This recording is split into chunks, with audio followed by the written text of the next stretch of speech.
Salve a tutti e benvenuti a OptoTube Channel, il primo canale YouTube italiano interamente dedicato all'optometria.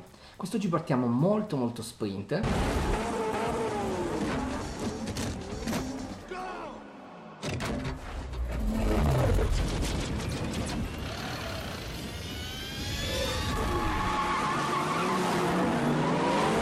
Esattamente come Fast and Furious, dato che l'argomento di oggi è abbastanza collegato. Infatti stiamo per parlare del ruolo che ha la visione durante la guida. Un ruolo sicuramente di primo ordine, dato che l'80% delle informazioni che riceviamo ogni giorno ci giunge attraverso la visione e questa percentuale sicuramente non cala durante la guida. Infatti durante la guida c'è una serie di elementi visivi che sono fondamentali. Basti pensare quando siamo in prossimità di un incrocio e sappiamo che dobbiamo rallentare per poi fermarci, ad esempio se c'è un segnale di stop, oppure che dobbiamo rallentare e seguire le indicazioni del semaforo se ovviamente c'è un semaforo. Dunque una serie di elementi che scandiscono la guida. Immaginate un po' di stare alla guida e di avere una visione inefficiente o una visione assente. Cosa mai potrebbe succedere?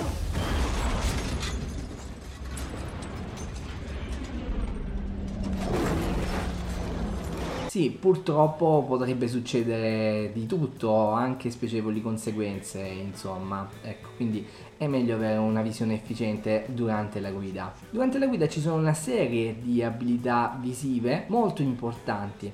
Sicuramente abbiamo la guida visiva, ovvero la capacità di identificare gli oggetti nello spazio, che è importantissima ma non è l'unica. Infatti una guida efficiente è generata da una serie di abilità visive, come ad esempio la sensibilità al contrasto, quindi la capacità di estrarre un oggetto dallo sfondo percependo i suoi contorni, oppure la capacità di avere una visione efficiente in condizioni di illuminazione ambientale mesopica. Quindi quando ci sono sorgenti di luce come le stelle oppure la luna. Poi abbiamo un'altra abilità fondamentale che è sicuramente la visione periferica, perché ci consente di comprendere cosa sta succedendo intorno a noi e quindi se ad esempio c'è un veicolo che effettua un sorpasso nei nostri confronti, oppure se stiamo giungendo su un incrocio e vogliamo comprendere se ci sono altri veicoli che arrivano dalle altre direzioni dell'incrocio. Sicuramente a tal proposito è necessario avere anche un buon campo visivo.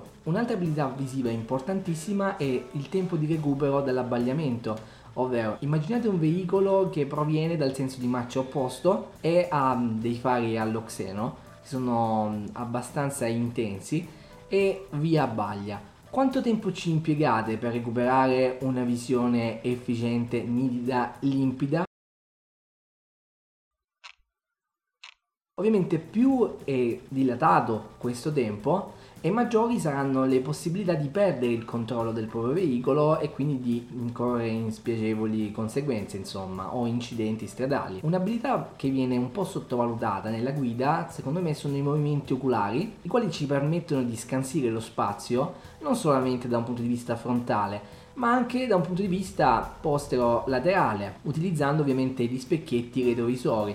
Cosa facciamo in quel caso? Portiamo l'attenzione molto velocemente dallo spazio frontale a quello laterale, dove si trovano gli specchietti retrovisori, e poi riportiamo di nuovo la nostra attenzione frontalmente. Ovviamente più sono lenti questi movimenti e maggiore la probabilità di perdere il controllo su ciò che avviene frontalmente e quindi aumenta anche in questo caso la probabilità di generare incidenti stradali. Sicuramente ha anche una grossa importanza la visione binoculare, quindi la capacità di far cooperare entrambi i canali visivi in maniera efficiente. Ai fini di una guida efficiente, oltre che di una visione efficiente, sicuramente non ci deve essere diplopia, quindi visione doppia. Immaginate di effettuare un sorpasso, però il veicolo che dovete sorpassare lo vedete doppio. Quale dei due sarà quello reale? Quindi questo è il problema della diplopia, che avete il 50% di schiantarvi su quel veicolo sostanzialmente. Il massimo grado di espressione della visione binoculare è sicuramente la stereopsi, quindi la capacità di percepire la tridimensionalità dello spazio,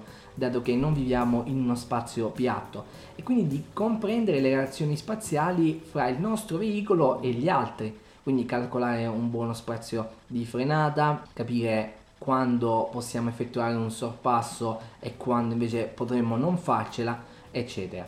Dunque, come vedete ci sono una serie di abilità visive che devono essere testate tutte prima del rinnovo della patente, poiché non deve essere soltanto valutata l'acuità visiva e quindi il vedo bene, vedo male, vedo la lettera, non la vedo. No, ma devono essere valutate una serie di abilità visive che sono altrettanto importanti. Infatti abbiamo visto che oltre all'acuità visiva c'è la sensibilità al contrasto, c'è la visione periferica, la visione stereoscopica, i movimenti oculari e ce ne sono tante altre. A tal proposito rivolgetevi sempre ad un professionista della visione, specie prima del rinnovo della patente e ogni qualvolta proviate una serie di disagi visivi durante la guida.